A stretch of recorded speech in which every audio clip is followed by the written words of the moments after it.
Hi, this is Sarah Mikesell with thecropsite.com, and today we're here with Dr. Ford Baldwin. He is a consultant and a former University of Arkansas weed scientist.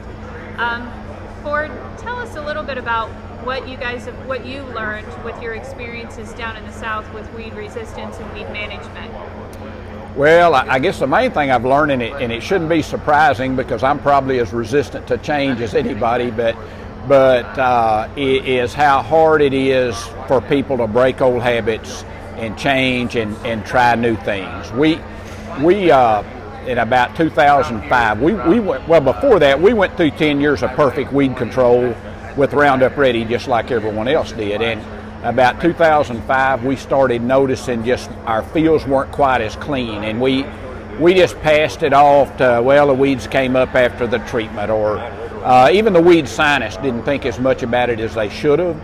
The next year we started seeing spots in fields, and we knew then that those spots were where resistant weed from the year before had gone to seed. I mean, yeah, we tested some of them, but we knew they were resistant. The next year we saw streaks in fields, which was basically where the combine hit the spot and scattered it all the way through the field. And even then, a lot of our farmers wanted to blame it on the spray applicator. You know, he just streaked my field up. We were in denial.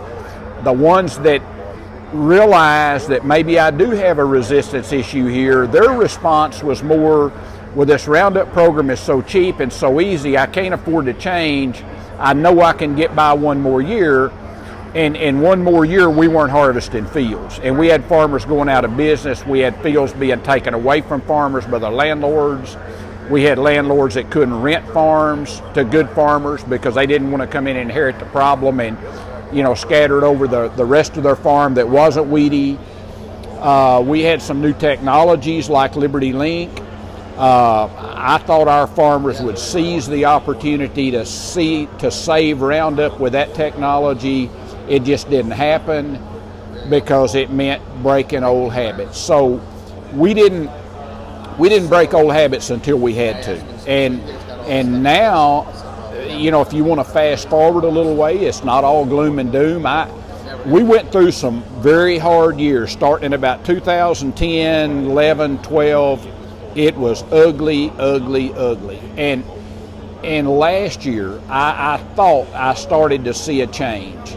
And this year, we have the cleanest soybean crop that we've had since 2010, partly because we've had unbelievable environmental conditions for activating residual herbicides, weeds going actively for post-emergence herbicides, crop growing rapidly for competition. We've had a lot of things in our favor, but I think our farmers are just starting to get it. They're understanding zero tolerance, which means not letting any weed go to seed if they can.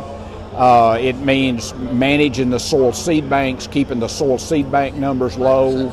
We're doing a much better job now of cleaning up around the edges of the fields, farm sanitation, you know, that I would call it. We're doing a better job of understanding using different herbicide modes of action in our rotated crop like corn or rice than we can use in soybeans. We're just starting to put those integrated things together, and it's making a big difference. We had some farmers put out of business, but, you know, as a whole, we're not going to quit farming. And I guess my message to the farmers up here would be just be much more proactive, much quicker than we were. Start implementing residual, start rotating technologies, the new traits that come along like Liberty Link now, the new traits of the future as they come on board, start integrating them into the system in a diverse manner.